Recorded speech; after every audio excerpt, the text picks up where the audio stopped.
Alors, l'orateur de ce deuxième culte, qui a été aussi l'orateur du premier culte, je pense qu'il y a un lien qui est disponible sur Facebook. Je vous conjure, je vous exhorte, bien-aimés, dès que vous rentrez à la maison, prenez le temps de suivre ces messages. Et quand je dis suivre, pas simplement suivre, mais d'écouter. Pas simplement d'entendre, mais d'écouter, c'est-à-dire d'avoir l'oreille spirituelle disponible, le cœur disposé à pouvoir suivre ces messages dans une attitude de prière.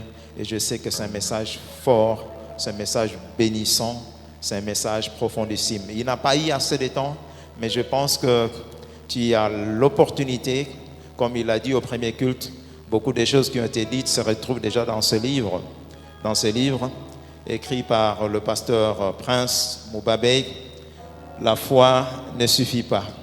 En fait, pasteur, j'ai suivi, c'était sur la voix des ondes, RTNC, lors de la dédicace de ces livres. Je suivais seulement, je dis, mais où est-ce que je pourrais avoir ces livres? Et puis finalement, voilà, le Dieu qui est le maître des temps, des circonstances, ces livres me rejoint chez moi. Et je dis, ça c'est une faveur exceptionnelle. C'est comme ça, je n'ai même pas hésité de m'en procurer déjà un. C'est un livre profond et profondissime. Et je suis captivé. Je ne cesse de temps en temps déjà de pouvoir jeter. Je dis que voilà, il faut que je mette le temps. Alors, pour ne pas abuser de votre temps, nous aimerons appeler le pasteur Prince qui pourra dire un peu plus de lui-même avant de commencer le message. Aidez-moi à l'accueillir. Est-ce que nous pouvons bien l'accueillir en poussant des cris de joie, en acclamant très fort le Seigneur?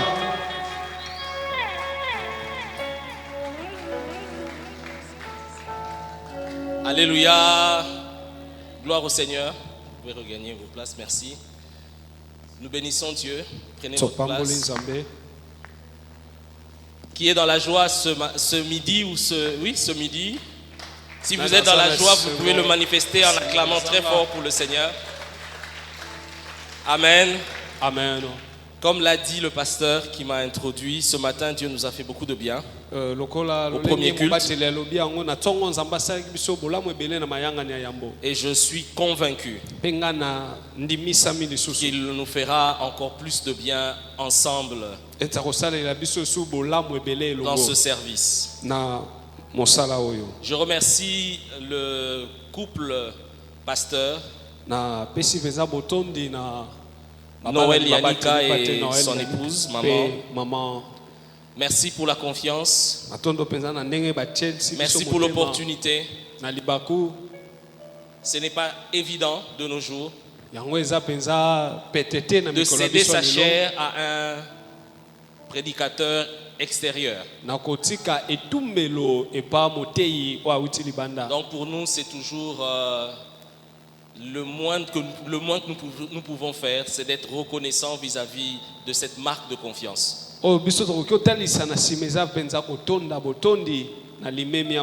Et à travers ces remerciements, je m'adresse aussi à toute l'équipe des collaborateurs du couple pasteur Yanika. Merci au pasteur assistant, merci à toute l'équipe qui dirige l'église CMP Matadi. Et je dis merci à vous. Merci à vous d'être là. Merci à vous d'avoir accepté de répondre présent à ce culte. Et merci à ceux qui doublent, qui étaient là au premier, j'en vois quelques-uns, et qui acceptent de rester là pour le deuxième culte. Last not the least, disent les Anglais. Le dernier, mais pas le moins important. Ce sont mes remerciements à l'endroit du Seigneur Jésus, qui nous donne la force de me tenir devant vous. C'est lui qui est notre source par excellence. Tout ce que je vais partager avec vous me vient du Seigneur Jésus-Christ. Il n'y a rien que j'ai que je ne puisse avoir reçu de lui. Tout ce que je suis, je le dois à Jésus. Voilà pourquoi je lui dis merci de tout mon cœur. Si vous êtes d'accord, vous allez aussi acclamer, s'il vous plaît. Amen.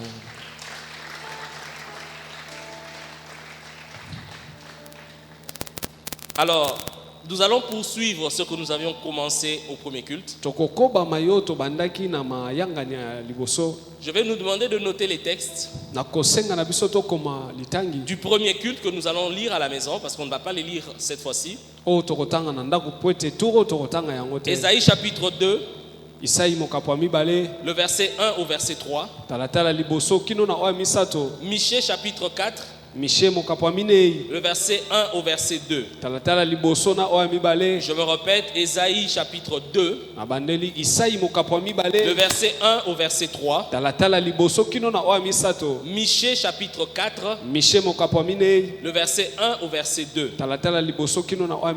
Puisque c'est la suite, pour ce deuxième culte, nous allons lire ensemble les deux textes que je vais nous donner tout de suite. 2 Rois chapitre 6, le verset 24 au verset 33. Je répète, 2 Rois chapitre 6, le verset 24 au verset 33. Et le deuxième livre que nous allons, la deuxième portion d'écriture que nous allons lire, c'est 2 Rois chapitre 7, verset 1 à 2. 2 Rois 7, 1 à 2.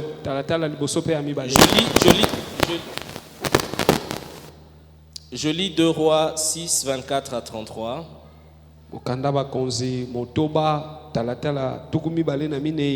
Il s'agit de la famine qui régnait dans la ville de Samarie assiégée. Avant que je ne lise, je vous donne le contexte. Vous êtes là? Vous êtes là? Amen. Vous êtes là? Amen. J'aimerais pendant que je parle que vous soyez sensibles et que vous réagissiez si quelque chose vous touche. Alléluia. Nous sommes dans la ville de Samarie et la ville est assiégée. Cela veut dire quoi assiégée? Là, par le passé, nous avons connu à Kinshasa dans les années 98, 97-98, un moment où la ville de Kinshasa était assiégée par des rebelles qui venaient de la partie du Congo central. Personne ne pouvait entrer à Kinshasa. Personne ne pouvait sortir de la ville de Kinshasa. Vous savez que la ville de Kinshasa est principalement approvisionnée par des biens qui viennent du Congo central. Et imaginez que pendant, je dis n'importe quoi, 3 mois, le manioc qui vient d'ici, les fruits qui viennent d'ici, et bien d'autres denrées alimentaires qui viennent du Congo central, qui ne soit plus possible d'acheminer cela à Kinshasa. Qu'est-ce qui va s'en suivre? La rareté à Kinshasa, les prix vont prendre de l'ascenseur et il y aura crise. Alléluia. C'est à peu près cela le contexte en Samarie. Personne ne pouvait entrer, personne ne pouvait sortir de la ville de Samarie. Je vais nous lire le texte. Quelque temps plus tard, Ben-Hadad, le roi de Syrie, mobilisa toute son armée et alla mettre le siège devant Samarie. Pendant que le siège de la ville se prolongeait, une grande famine y sévissait, au point qu'une tête d'âne valait 80 pièces d'argent et une livre de poids chiche 5 pièces d'argent, inflation. Un jour, le roi d'Israël passait sur le rempart. Une femme lui cria: « Viens à mon secours, mon seigneur le roi. » Il dit: « Si le Seigneur ne vient pas à ton secours, comment pourrais-je te secourir? Je n'ai ni blé, ni vin à te donner. » Pourtant le roi ajouta: « Qu'est-ce qui t'arrive? » Elle répondit: « Cette femme-là m'a proposé: donne ton fils, nous le mangerons aujourd'hui, et demain ce sera le tour du mien. Nous avons donc fait cuire mon fils et nous l'avons mangé. Mais le lendemain, quand je lui ai dit: donne ton fils pour que nous le mangions, elle l'a caché. » Lorsque le roi entendit le récit de cette femme, il déchira ses vêtements. Lorsqu'il passa de nouveau sur le rempart, le peuple s'aperçut qu'il portait sous ses habits royaux un vêtement de toile grossière.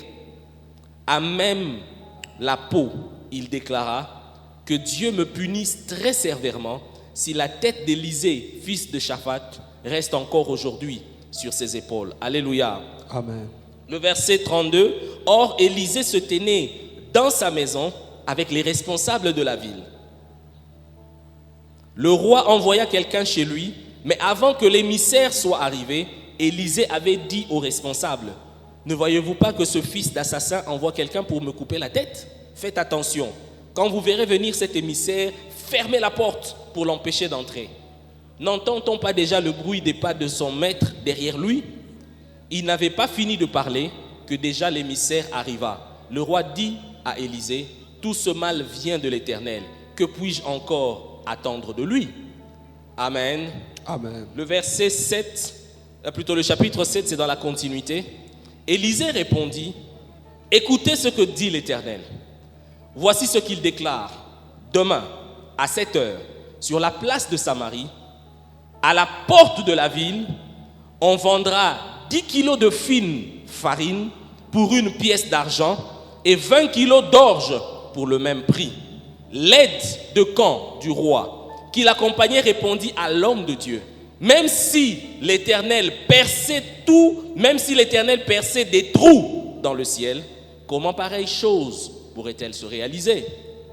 Élisée répliqua: tu le verras de tes yeux, mais tu n'en mangeras point. Parole du Seigneur. Amen. Ce texte de 2 Rois qui commence au chapitre 6 et qui va jusqu'au chapitre 7 est une histoire très interpellatrice. Nous sommes dans la série de la vision. Ce matin, le Seigneur nous a mis à cœur de parler de la vision intensifiée. Et nous continuons en ce deuxième service toujours de parler de la vision intensifiée. Lorsque nous parlons de vision, il est important de préciser les bases. Lorsque je vous vois, je vois des hommes et des femmes en face de moi. Je peux être en mesure de vous voir parce que j'ai des yeux qui fonctionnent. Les yeux fonctionnent et cela me permet de voir. Cela veut dire que la vue, c'est une fonction des yeux. La vue, c'est une aptitude attachée aux yeux. C'est une aptitude attachée au fonctionnement des yeux. C'est parce que j'ai des yeux que je peux voir. Mais la vision, c'est quoi? La vision, ce n'est pas une fonctionnalité des yeux. Mais la vision, c'est aussi une fonctionnalité. Mais une fonctionnalité du cœur. Une fonctionnalité de mon être intérieur. Si la vue est la fonction qui permet aux yeux de voir, la vision c'est la fonction qui permet à l'esprit, qui permet à l'homme intérieur de voir aussi. Autant les yeux voient ce qui est extérieur et physique, palpable, autant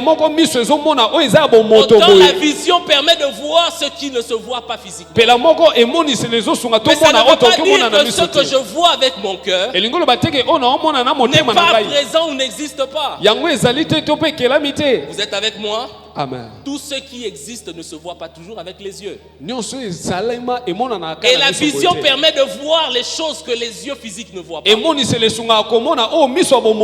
Alléluia. C'est une fonction.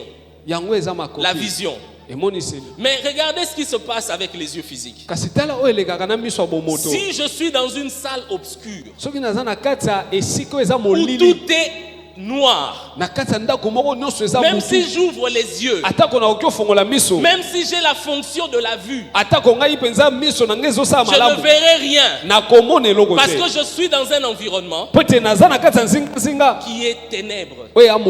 Pour que j'arrive à voir, j'ai besoin de la vue qui est une fonction de mes yeux, mais j'ai aussi besoin d'un deuxième élément, c'est la lumière. Parce que même si mes yeux fonctionnent, si autour de moi tout est noir, s'il n'y a pas de lumière, mes yeux ne verront rien. Vous êtes avec moi? Amen. Autant la lumière est importante pour les yeux, la lumière qui est la parole de Dieu est également indispensable pour la vision. La fonction est là, mais si la parole n'est pas là, la vision ne sera que ténèbres. Tu ouvriras les yeux de ton esprit, mais tu ne verras rien.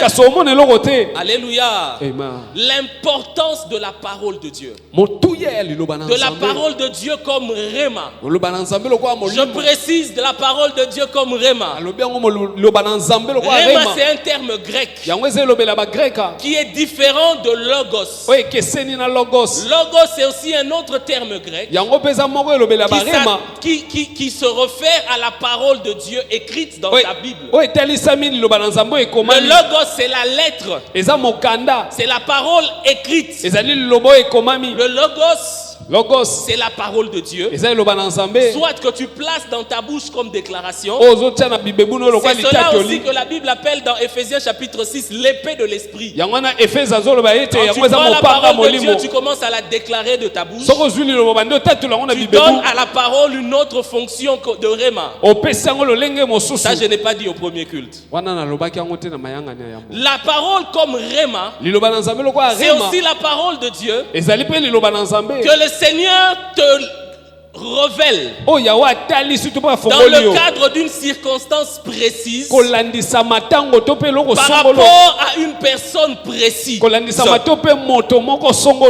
Réma, c'est la parole du moment qui retentit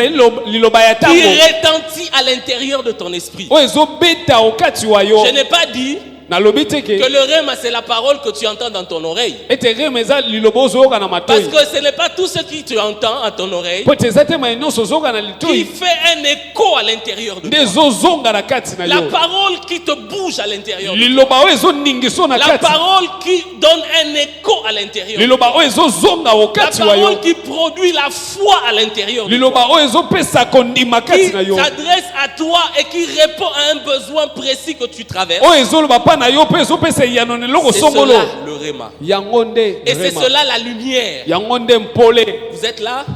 C'est cette parole que tu dois laisser grandir en toi. Et c'est cette parole qui te permet de voir. Qu'est-ce que cela veut dire, te permettre de voir? L'une autre façon de définir la vision, c'est une image que tu as dans ton esprit. Mais ce n'est pas une image qui vient de toi. C'est une image qui a pour source la parole que Dieu t'a adressée. Quand Dieu te promet, quand Dieu t'encourage, quand Dieu dit tu es plus que vainqueur, quand Dieu dit j'ai déjà béni tes comptes bancaires, quand Dieu dit j'ai déjà ouvert une porte que personne ne peut faire, quand Dieu dit que j'ai fait de toi un vaillant pour cette temps de la fin, quand Dieu te dit que je t'appelle à être une référence pour les autres, quand Dieu dit que tu es la réponse aux questions de ta famille, quand Dieu te dit que ne regarde pas ce que tu es extérieurement, tu es béni. Quand il dit que je t'ai béni de toutes sortes de bénédictions dans les lieux célestes, toutes ces paroles, tu dois arriver à te représenter cela. Tu dois arriver à te voir dans la situation de l'accomplissement de la chose. Pas seulement tu te vois, mais tu ressens la joie. La joie, les sentiments de joie qui seraient les tiens lorsque la chose va s'accomplir. Tu dois ressentir avant que cela n'arrive physiquement, déjà dans ton esprit, tressaillir quand la chose va se produire. Quelqu'un avec moi, il dit Amen. Amen. C'est cela, laisser le rêve prendre place en toi. Lorsque vous lisez l'histoire d'Abraham, je suis juste en train d'essayer de poser les bases pour que tu comprennes. Lorsque vous lisez l'histoire d'Abraham, et même lorsque vous lisez les deux versets, les deux textes que nous venons de lire, l'importance est capitale. Il y a une importance capitale de se représenter les choses que Dieu nous dit. De ressentir en nous la joie qui serait la nôtre lorsque la chose se produira. Beaucoup de gens visualisent, mais très peu de gens laissent leurs émotions être affectées alors que la chose n'est pas encore accomplie. Quand tu laisses tes émotions être affectées, tu peux commencer à rire d'une situation où tout le monde est en train de pleurer.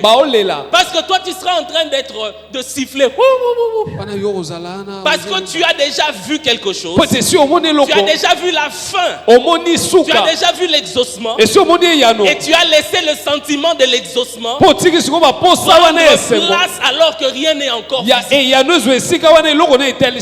Alléluia. Alléluia.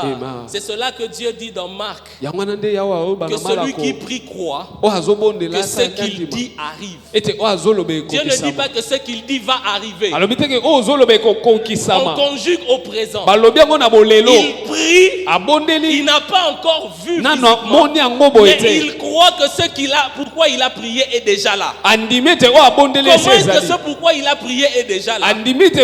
Parce qu'il a vu cela avec les yeux de son esprit. Et parce qu'il a laissé les sentiments de joie de l'accomplissement prendre place. Alléluia. Quelqu'un est avec moi, il dit Amen. Amen. Non, je veux entendre ton Amen. Amen. Je veux encore entendre ton Amen. Amen. Bien-aimé, c'est très important de voir, de ressentir, alors que la chose physiquement n'est pas encore là. Je voulais donner l'exemple rapidement d'Abraham que j'ai donné au premier culte. Et ensuite, on va revenir sur ce texte. Abraham, la Bible dit, Dieu lui a dit dans Genèse chapitre 11, 12, je ferai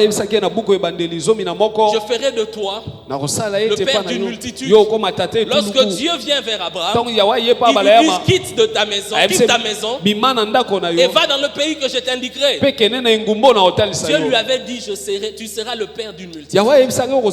Dieu lui a répété cela à plusieurs reprises. Mais l'Éternel a réalisé qu'Abraham ne comprenait toujours pas. J'ai dit ceci en commençant. J'ai dit ceci en commençant. Le réma, tu dois te le représenter. Et tu dois laisser les émotions prendre place. Quand Dieu remarque que ce n'était pas encore le cas pour Abraham, Dieu dit Abraham, sors de ta tente. La tente, c'est l'image de choses que tu vis au quotidien. C'est l'image de tes routines. Parfois, il est important de sortir de son environnement. Et aujourd'hui, avec Internet, tu peux t'informer. Tu peux suivre des documentaires. Tu peux te renseigner sur des personnes qui servent de modèle par rapport à ce que Dieu t'a dit. Il faut que tu apprennes à t'exposer à autre chose que les choses qui sont autour de toi. Parce que ça va élargir ta capacité à voir. Alléluia. Amen. Dieu dit à Abraham, sors de ta tente. Regarde le ciel. Tu vois quoi? Abraham dit, je vois les étoiles. Dieu dit à Abraham, compte les étoiles. Abraham commence à compter. Abraham compte les étoiles. Il compte les étoiles. Il compte les étoiles. À un moment, il dit à Dieu, je suis fatigué. Il y en a tellement. Dieu dit, non, tu n'as pas encore fini. Vas-y, compte encore. Je suis convaincu que cet exercice n'a pas pris 10 minutes. Cet exercice de compter les étoiles n'a pas pris 30 minutes. Je suis sûr que Dieu a obligé Abraham de compter pendant des heures. Abraham a passé des heures à compter. Il a passé des heures à compter. À un moment donné, il n'en pouvait plus. Il dit à Dieu, il y en a tellement. Il y a tellement d'étoiles que j'arrive pas à toutes les compter. Je me perds. Et à un moment donné, je suis sûr que le rêve est venu. Que Dieu va dire à Abraham le nombre des étoiles. Autant tu n'arrives pas à les compter parce qu'ils sont nombreux, autant il y aura les enfants, tes enfants, de tes petits enfants. Ils seront nombreux à ce point et tu ne sauras pas, personne ne saura les compter. Je suis sûr que quand Abraham a entendu cette parole, il a dit, ah bon, je ne réalisais pas. Cet exercice a permis à Abraham de voir. Mais je suis sûr aussi que cet exercice a affecté les sentiments d'Abraham. Qu'est-ce que tu vois par rapport à ce que Dieu te dit? Est-ce que tu vois cela? Est-ce que tu te représentes cela? Nous parlons de la vision, mais nous parlons de la vision intensifiée. Pas seulement ce que tu vois, mais l'intensification de cette vision qui est l'œuvre du Saint-Esprit doit affecter tes émotions. Dans le premier culte, je ne leur avais pas parlé de l'aspect des émotions. Parce que l'aspect des émotions est important. Nous devons vivre au présent avec la joie, avec l'assurance, avec le bonheur lié aux choses que Dieu nous a promis. Quelqu'un est là? Il dit Amen.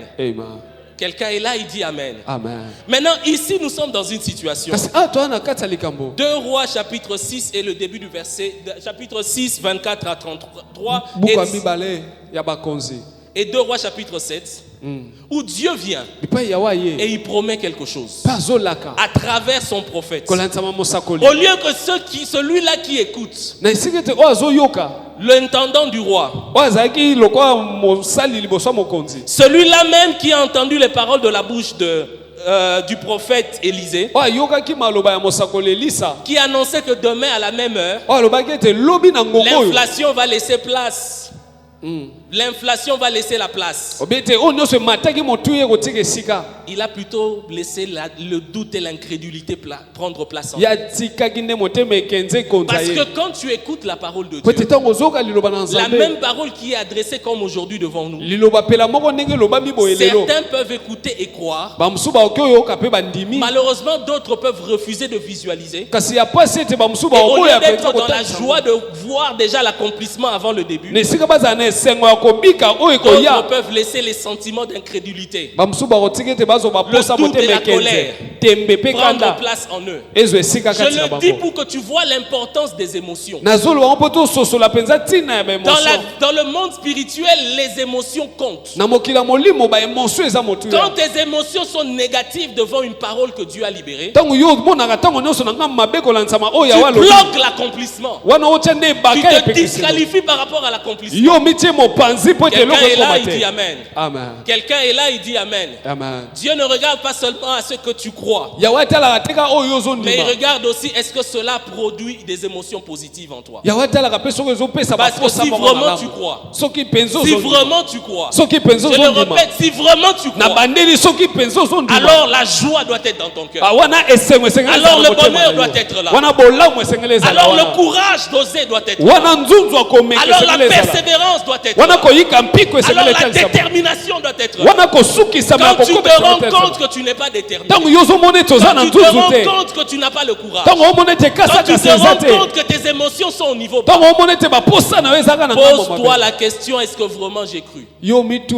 Pose-toi la question, est-ce que vraiment j'intensifie la vision? Est-ce que vraiment je laisse le Saint-Esprit intensifier la vision? Alléluia. Alléluia. Amen. La situation qui nous est décrite ici, est une situation où la ville est assiégée. Mais regardez ce qui se passe.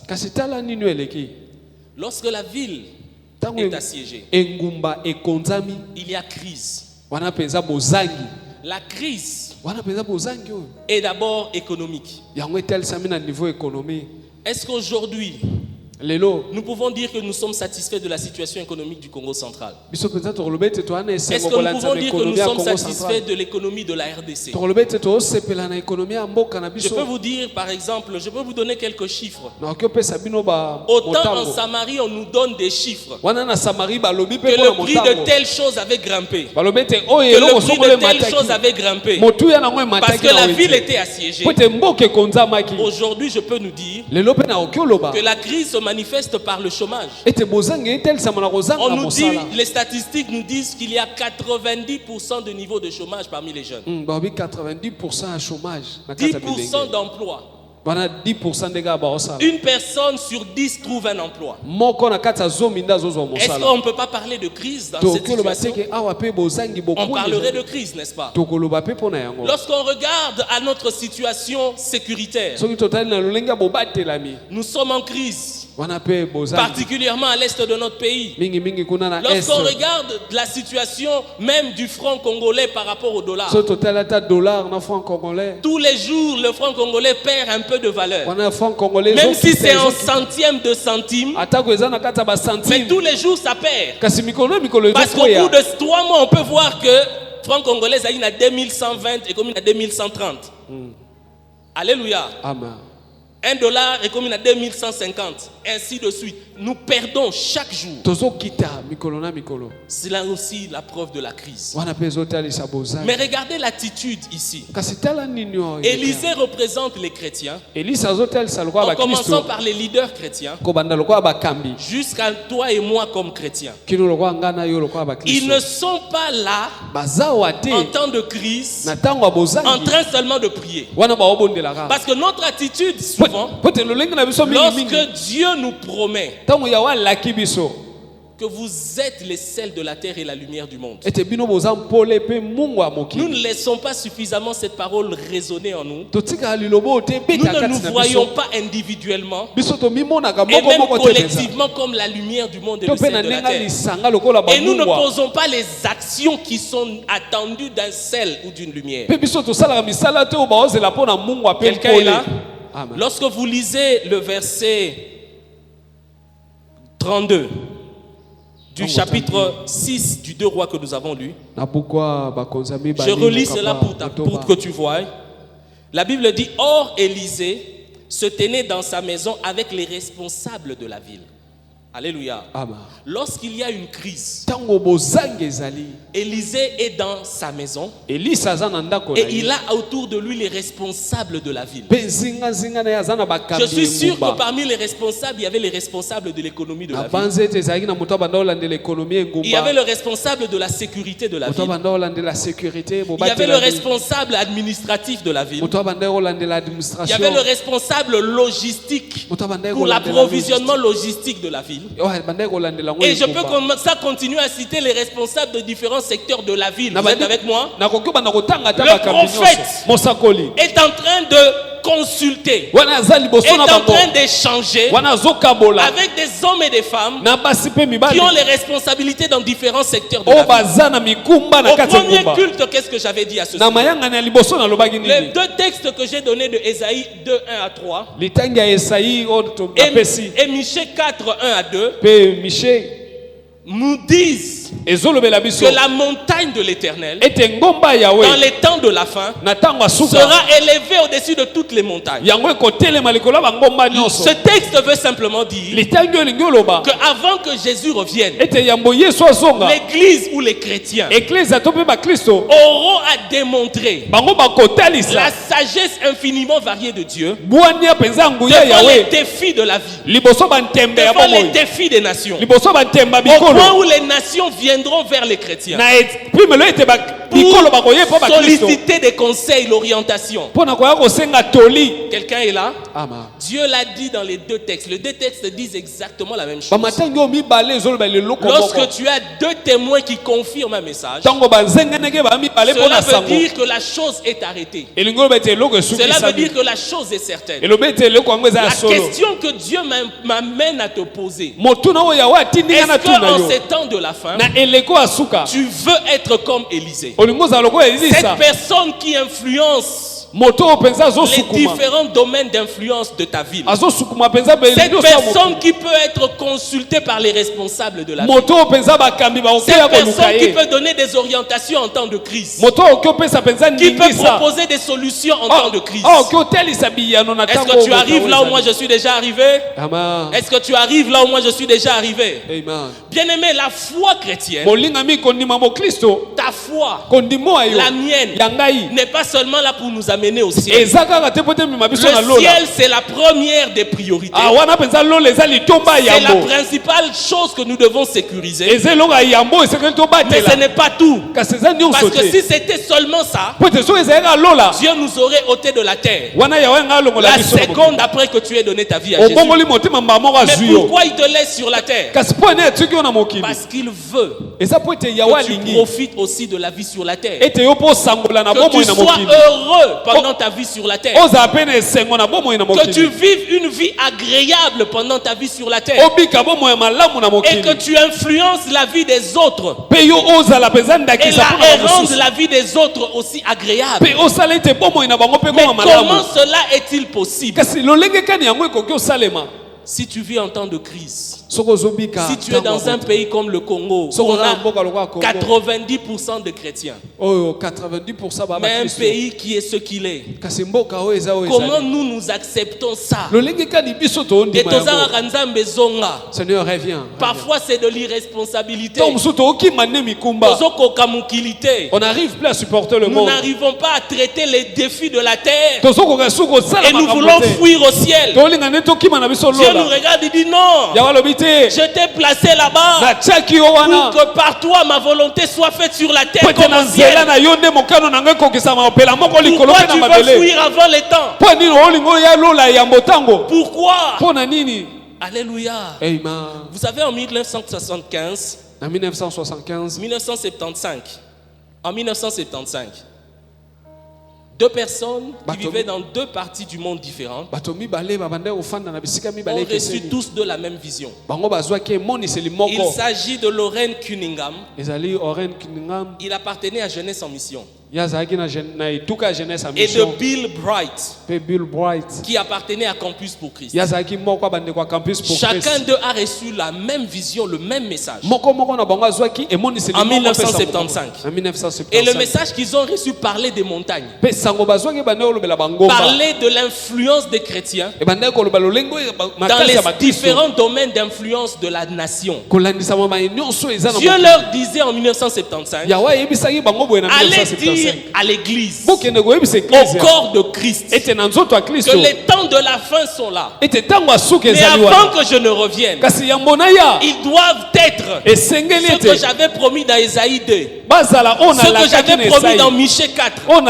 Les nations viendront les consulter. Ils seront la montagne la plus élevée sur toutes les montagnes. Dites à mon église qu'ils peuvent conquérir les nations spirituellement parlant, mais ils doivent le faire de manière stratégique. Qu'ils regardent aux pays, aux nations, les pays comme la RDC, comme la Chine, comme les États-Unis, comme le Sénégal, comme le Congo-Brazzaville, toutes les nations, Dieu leur dit, possèdent toutes 7 domaines d'influence. Et si vous avez des hommes chrétiens ou des femmes chrétiennes qui peuvent spirituellement, stratégiquement, par leurs actions, influencer, devenir des références, devenir des gens qu'on consulte, devenir des modèles qui influencent les bonnes pratiques, qui influencent les textes légaux, qui influencent la manière de faire les choses. Si les chrétiens par le Saint-Esprit se lèvent et vont à la conquête de ces domaines d'influence, non seulement on aura une moisson importante des âmes qui seront gagnées, mais les pratiques, l'environnement, la terre sur laquelle ils sont sera aussi transformée et rachetée. Vous êtes là? Amen. Et Dieu dit c'est quoi les domaines? Un message qui vient de Dieu. Domaine numéro 1, la politique. Domaine numéro 2, l'économie. Domaine numéro 3, les médias. Les médias, c'est la télé, c'est la radio, les chaînes de télé, les chaînes de radio, les médias à travers les réseaux sociaux. C'est tout ce que vous avez comme journaux. Les journalistes et les pratiques qu'il y a dans ce milieu-là. C'est ça qui sont dans les médias. Dans la formation et l'éducation, c'est ça le domaine 4. La formation ou l'éducation. Là-bas, vous retrouvez les écoles. Vous retrouvez les universités. Vous retrouvez les instituts supérieurs. Vous retrouvez tout ce qui est formation en ligne. Toutes ces choses-là sont dans le domaine éducation ou formation. C'est un domaine d'influence parce que les gens sont formatés mentalement par les choses qu'on leur enseigne. Le domaine 5, c'est la famille. Les pratiques et les mœurs qu'il y a autour des familles. Les relations entre l'homme et la femme et les enfants. Les lois et les textes qui régissent le fonctionnement des familles. Ce domaine-là est un domaine d'influence. Le domaine 6, c'est là les arts et la culture. Dieu dit aux chrétiens, ne laissez pas la culture, c'est-à-dire quoi, tout ce qui est musique, tout ce qui est production médiatique, à travers les théâtres, les films, tout ce qui est artistique, à travers la décoration, l'architecture, à travers la peinture, tout ce qui est fashion, la couture, ça fait partie des arts. Ne laissez pas cela exclusivement à ceux qui ne sont pas en Christ. Et le dernier domaine, le 7e, c'est l'église. L'église corporation. Cette image de 7 domaines, vient de la configuration physique de la ville de Jérusalem à l'époque de Jésus. Vous êtes là avec moi? Amen. Est-ce que c'est clair ce que nous partageons ce matin? Quelqu'un est béni, il peut acclamer pour le Seigneur. Je vais juste m'assurer que vous êtes avec moi. Et je ne suis pas en train de monter seul. Alléluia. Amen. Demande à ton voisin, est-ce que tu es avec le prédicateur? Alléluia. Amen. Les 7 domaines viennent de l'image de la configuration de Jérusalem. Jérusalem à l'époque de Jésus avait 7 principales montagnes. Géographiquement parlant. Donc, à l'époque de Jésus, si tu visitais Jérusalem, tu allais trouver 7 montagnes. Et l'image de cette montagne a donné le nom de Jérusalem, qui était aussi appelée la ville de cette montagne. Et dans la vision de 1975, c'est là que Dieu utilise l'image de Jérusalem pour parler de 7 domaines d'influence. Et la vision que Dieu annonce dans Ésaïe chapitre 2 et dans Michée chapitre 4, c'est une vision qui permet d'être une solution en temps de crise. Et c'est cela le cas pratique que nous voyons dans 2 Rois chapitre 6 et 2 Rois chapitre 7. Avec la ville de Samarie qui est assiégée. Élisée qui est l'image de l'église. L'église des personnes et des hommes et des femmes nés de nouveau. Élisée, c'est par lui que la solution est arrivée. Il n'était pas seulement celui qui était allé au ciel, qui pensait aller au ciel. L'église qui influence les 7 domaines, c'est une église qui apprend à poser un regard différent sur le monde. Qui regarde le Congo central différemment. Qui regarde les défis du Congo central différemment. Qui en regardant ne se dit pas Nzambe zonga parce que mon kileza est comme une souka. Non. Ce n'est pas seulement cela la solution. Mais c'est une église qui regarde les problèmes. Quand je dis une église, je parle de toi. Quand je dis une église, je ne parle pas de ce bâtiment. Je dis toi. Je parle de toi. Je parle de ton regard à toi. Comment toi tu regardes les problèmes du Congo central? Comment toi tu regardes les problèmes de la RDC? Comment tu regardes les problèmes du pays dans lequel tu es, pour ceux qui nous suivent en ligne? Élisée n'était pas celui qui se sentait pas concerné. Parce que souvent nous chrétiens nous avons tendance à ne pas nous sentir concernés. Alléluia. Amen. Nous pensons à nos prières à nous. Même s'il n'y a pas de travail. Seigneur, donne-moi le travail. Mais nous ne voulons pas aller vers Dieu et dire à Dieu,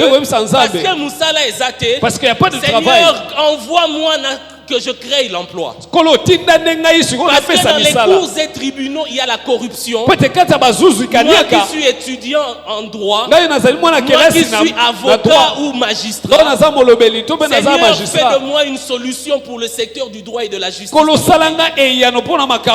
sois à même d'influencer. Quelqu'un est là et dit Amen. Amen. Je le dis parce que je crois que dans nos églises, ici même à CMP Matadi, les juristes et les avocats, les magistrats qu'il y a dans cette église et qui exercent ici à Matadi peuvent apprendre à se retrouver une fois la semaine. Prions pour les défis du droit et de la justice dans cette province. Et changeons pour que Dieu leur donne des stratégies afin qu'ils changent les cours des choses. Au lieu d'être seulement des victimes. Au lieu de subir les pressions des autres collègues et du système. Vous pouvez par le Saint-Esprit être la solution. Quelqu'un m'entend, il dit Amen. Amen. Ce que je dis pour le droit et la justice, je peux le dire aussi pour ceux qui sont dans l'enseignement ici. Je peux le dire pour ceux qui sont dans les différents secteurs, les domaines d'influence. Comment est-ce que tu regardes les défis qu'il y a dans ta société? La vision doit être intensifiée. La vision de Ésaïe chapitre 2 et de Michée 4. Parce que Dieu, en ces temps de la fin, cherche une armée qu'il va utiliser. Alléluia. Amen. Je t'en supplie ce matin. Ne sois pas comme cet émissaire qui avait entendu la parole et qui a contesté. Quand Élisée a annoncé la solution qui venait de Dieu. Alléluia. Amen. Alléluia. Amen. Il y a quelque chose qui me fait mal et on va terminer par là avant de prier. Vous savez, quand il y a crise, il y a des dégâts énormes. Je veux que tu aies le fardeau pour le monde qui se meurt. Le fardeau pour les gens qui sont dans des problèmes. Le fardeau pour ceux qui ne marchent pas. Pendant que je vous parle de ces choses, je suis en train de penser à Néhémie, un autre vaillant. Il était les chansons du roi. Néhémie chapitre 1, Néhémie chapitre 2. Un des chansons, c'est qui? C'est celui qui verse la boisson dans la coupe du roi. Imagine qu'aujourd'hui, toi qui m'entends, tu sois nommé proche collaborateur du président de la République. Et tu sois celui qui verse tous les jours le vin ou l'eau. Tout ce qu'il boit passe par toi. Une personne pareille, c'est une personne de confiance. Quelqu'un qui verse la coupe, plutôt le vin sur la coupe du roi, c'est celui à qui le président ou le roi fait confiance. Parce que le risque, c'est le risque de perdre sa vie par le poison. C'est celui qui tient la vie du président, du roi. C'est ça qu'était Néhémie à l'époque du roi de l'époque. Je veux que tu prennes conscience du privilège qui était celui de Néhémie. Quelqu'un est là, il essaie de nous suivre. Néhémie, quand tu es celui qui verse le vin dans la coupe du roi, ça veut dire toutes les conversations du roi. Quand le roi reçoit en audience secret. Toi, tu sais qui il avait reçu. Parce que toi, tu es là pour chaque fois verser l'eau. Donc, même quand quelqu'un a un problème, il peut passer par toi pour dire glisser les ratés l'oromoro. Parce que le roi, pendant que tu verseras même pendant que le roi aura trop bu. Parce que lui, il sait dans quel état le roi se trouve quand il a trop bu. Parce qu'il est là, il verse. Alléluia. Amen. Mais ce Néhémie-là, ce juif-là, quand il entend que son pays était en crise, quand on lui dit dans Néhémie chapitre 1, les murailles de Jérusalem sont par terre.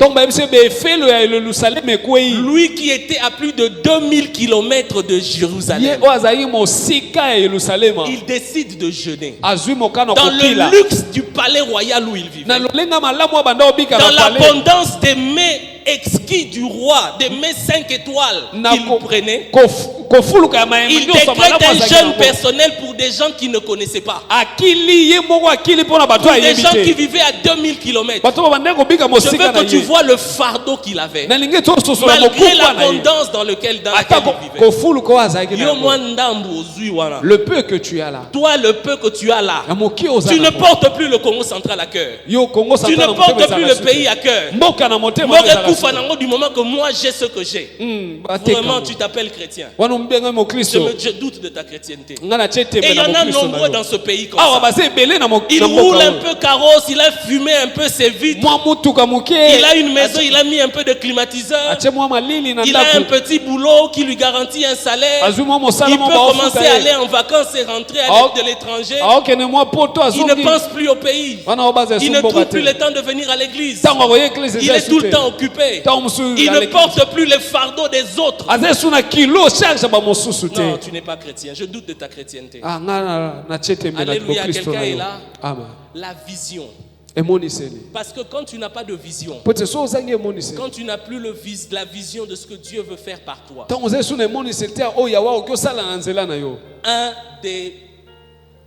une des preuves que tu n'as plus la vision ou tu n'as pas de vision, c'est ce que Proverbe chapitre 29 verset 18 nous dit. Tu vas marcher dans le désordre. Tu n'auras pas le fardeau. La Bible dit lorsque le peuple est sans vision, il marche dans le désordre. Le verset le plus connu, c'est celui qui parle, il marche, il est sans frein. Là où il n'y a pas de vision, le peuple est sans frein. C'est ça, sans frein comme le frein d'un véhicule. Mais une autre version dit le peuple marche dans le désordre. Marcher dans le désordre, c'est la preuve qu'on n'a pas de vision. Le péché est la preuve que tu n'as pas de vision. L'absence de discipline, c'est la preuve que tu n'as pas de vision. L'absence du sens de sacrifice pour aider les autres, c'est l'absence que tu n'as pas de vision. C'est la preuve que tu n'as pas de vision. L'absence d'esprit de travail. Tu es tout le temps fatigué, tout le temps en train de remettre à demain ce que tu peux faire aujourd'hui. C'est la preuve que tu n'as pas de vision. Alléluia. Amen. Proverbe 29 verset 18. Élisée, la Bible nous dit dans 2 Rois, était dans la maison entouré par les responsables du roi, plutôt les responsables de la ville.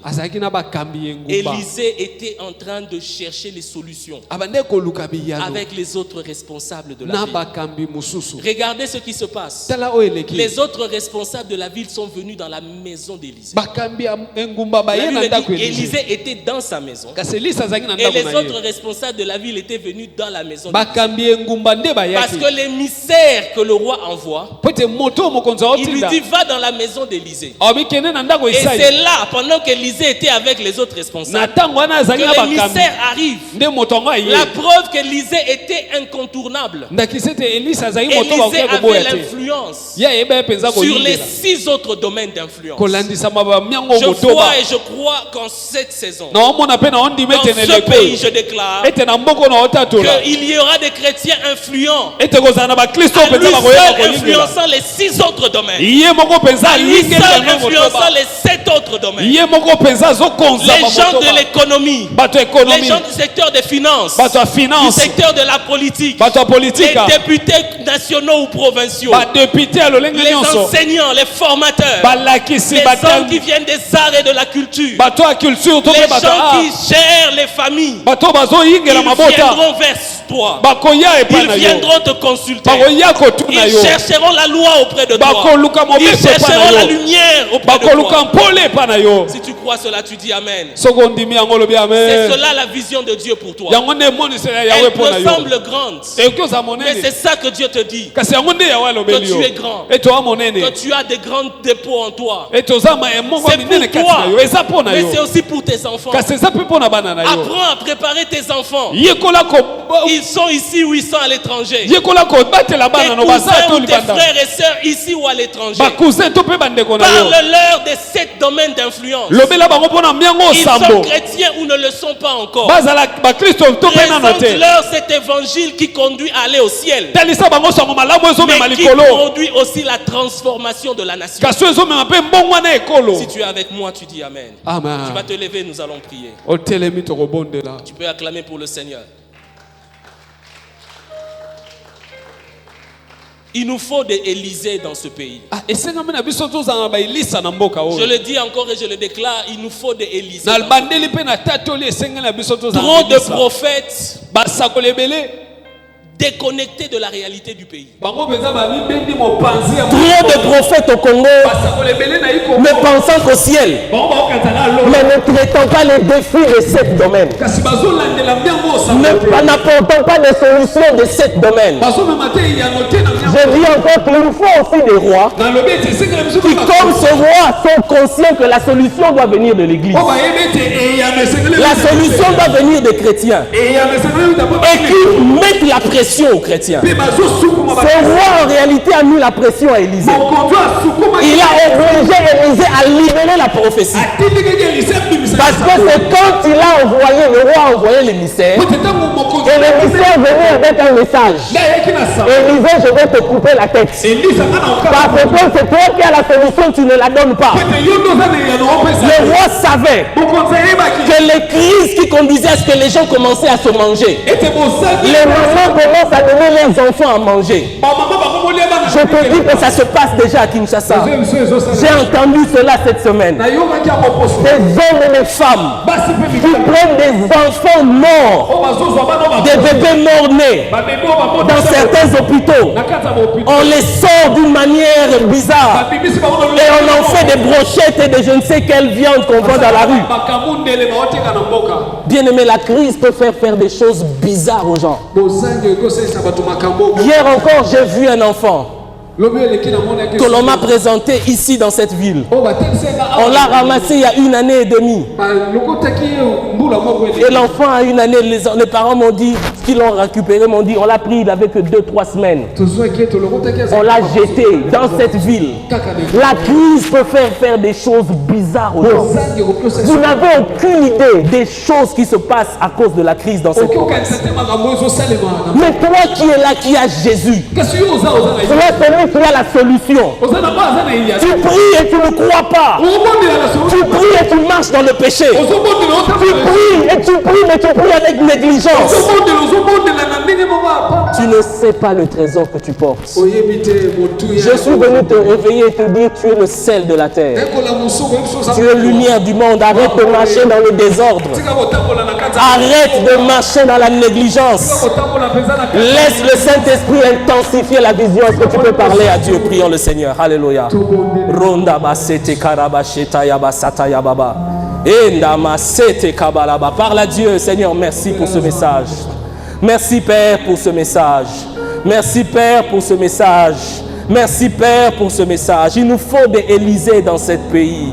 Il nous faut des hommes et des femmes qui s'assoient et qui regardent aux défis de notre nation, qui regardent aux vrais problèmes et qui cherchent des solutions. Nous avons besoin des Élysées, des chrétiens remplis du Saint-Esprit, mais qui savent qu'ils peuvent être des solutions dans les domaines d'influence, Seigneur, je veux être cette personne. Je n'attends pas seulement que tu utilises mon voisin. Je n'attends pas seulement que tu utilises quelqu'un d'autre. Je me dispose, Saint-Esprit. Parle à Dieu avec tes mots. Je me dispose, Saint-Esprit. Je prends également l'engagement de relayer ce message vis-à-vis des autres, à l'endroit des autres.